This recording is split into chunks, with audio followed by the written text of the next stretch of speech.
Welcome to the Marketing for Startups podcast by Ugly Ventures. I'm your host, Victoria Hajar, and the co-founder at Ugly Ventures, a place where entrepreneurs like you can find the tools and capital to grow your business. I'm so excited you're here. Let's dive into today's episode. Hello, and welcome to the next episode in our 6-part series about stopping overwhelm when you think about your marketing department and setting up your client value journey. So we've gone through a number of weeks discussing the client value journey. We're now on to step 4, which is invite. We've talked about awareness, how to reach new audience to get to know about your brand and increase brand awareness. We talked about engage. How do we get those clients, potential clients, to interact with our brand and exchange their email address for some valuable information or a piece of content that we put out there to really add value to them and sort of help address their pain points. Then last week we chatted about the nurture phase, of course, which is the way that we're sort of consistently contacting, stay in front of mind of our audience and helping build that like, know, and trust factor. And as I mentioned last week, consistency in the nurture phase is everything. That's really going to help build a genuine connection with your audience. So today we're talking about inviting, okay? And this, for a lot of business owners, this is the piece that maybe feels a little bit challenging because they don't want to come across as being salesy, right? And so I'm here to tell you that actually a lot of brands, especially service providers, get this very wrong because they think they can go ahead and invite people to work with them or sell them on a product or service without going through the previous steps, right? Without kind of engaging with the potential client and nurturing them and building that like, know, and trust factor. So if you're off the bat trying to sell someone on something, when they're just learning about your brand, it will come across as salesy. But if we implement this client value journey system in this marketing system, we're really guaranteeing that by the time you send an offer or an invitation to work with you or what have you, that by that point, the client is quite warmed up, right? They should be expecting you to sell to them because obviously you're a business, right? So at that point, they know you and your brand enough that they would feel like the offer that you send to them is actually relevant to them. So the invite phase is all about that. It's really the ask.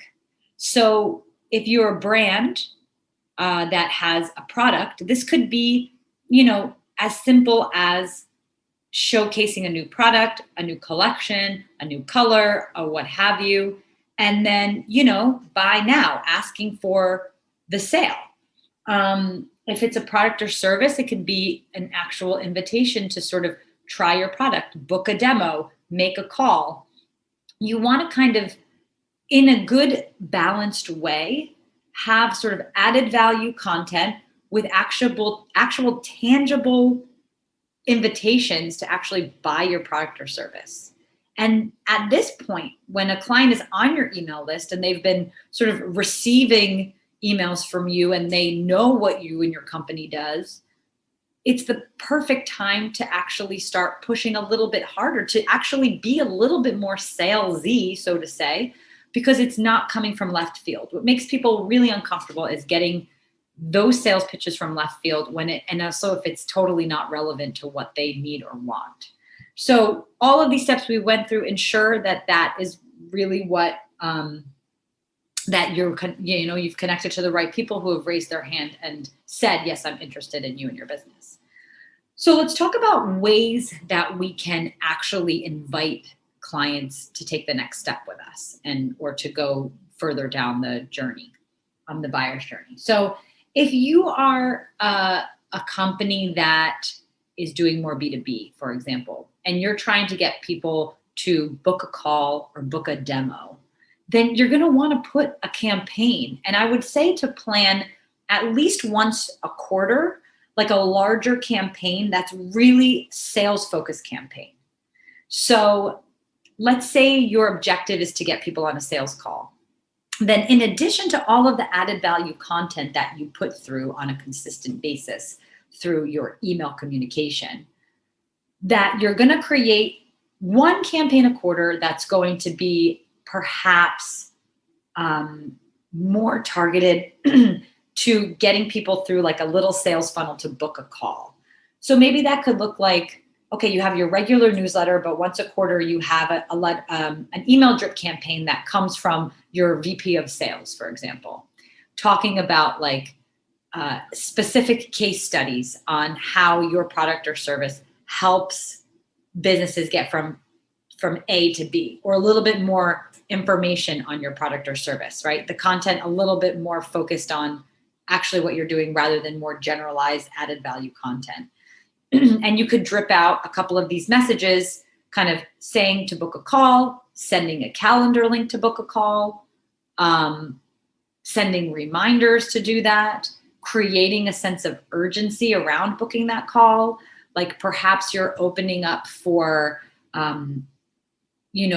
some, like say you have a SaaS company and you're going to take a limited number of potential clients and get some one-on-one coaching or something on how to improve their sales systems or whatever your product may do. Like you could once a quarter create a campaign around giving something added value. It doesn't always have to be a discount.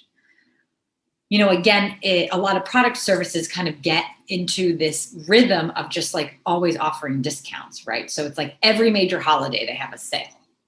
And as we can see from like the bankruptcy of a lot of like big companies like J.Crew, that, this model of people just waiting for these sales, it actually makes me so sad because I feel like companies like J.Crew or like The Gap, they're putting out these communications of like 60 or 70% off. It's crazy.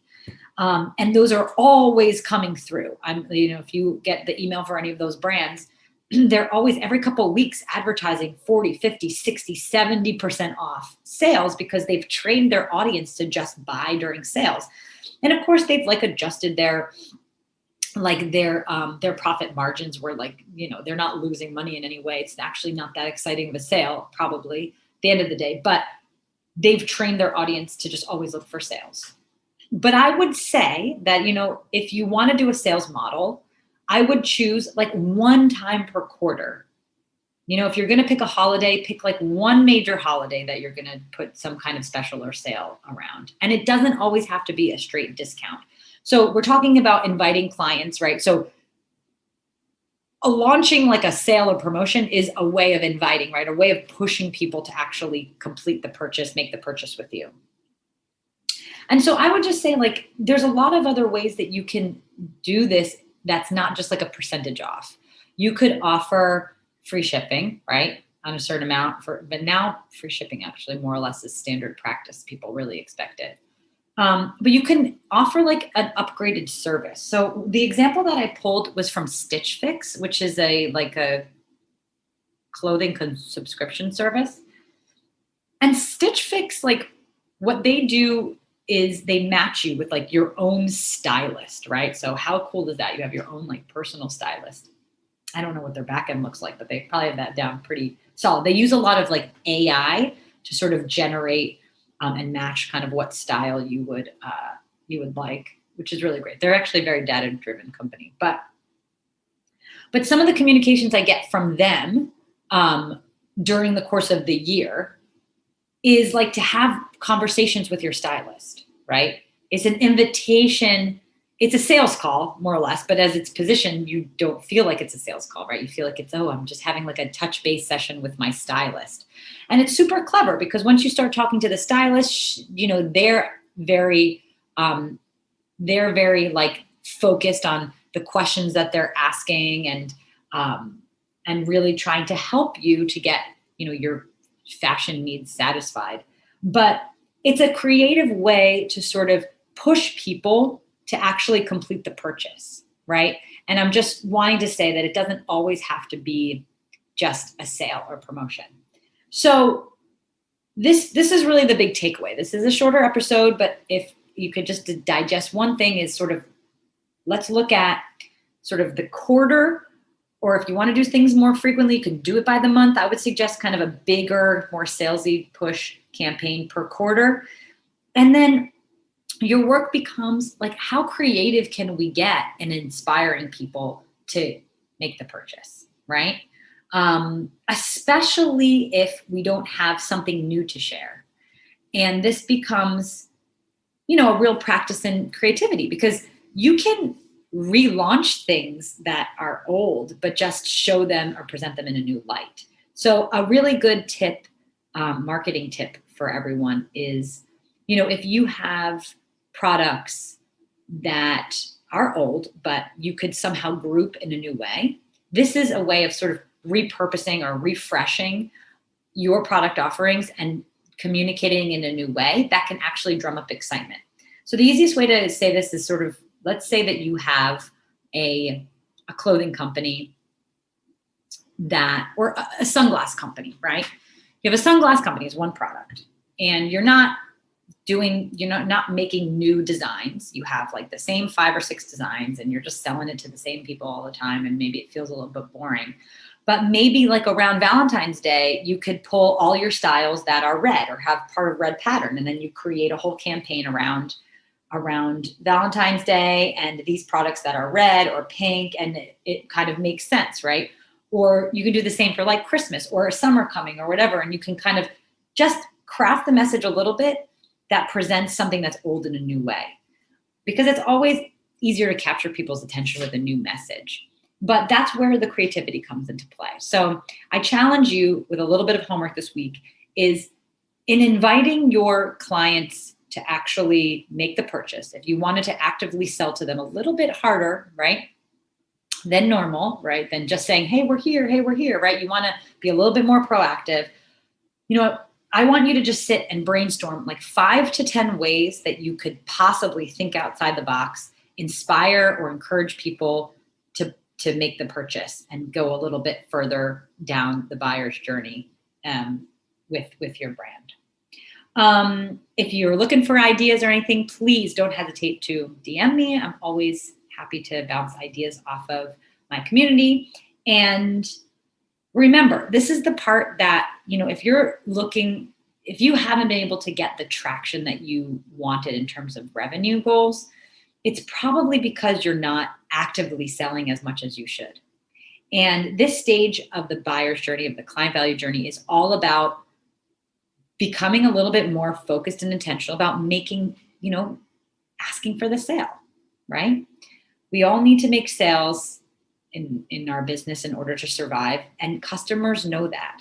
And if you do it in the right way, they're not going to be surprised or offended by getting a more sales-driven message, a little bit of a stronger sales message from you and your brand. Hope that helped you. Next week, we're talking about delivering a delightful experience that's going to create raving fans for your product or service. So I hope that you'll join me again next Thursday. Every Thursday, we release new episodes of the Marketing for Startups show. I can't wait to see you back here and dig into the delight phase. Have a good one. That's it for this week. Thank you for listening to the Marketing for Startups podcast and for sticking around till the end. It would mean so much to me if you could like and subscribe to this podcast.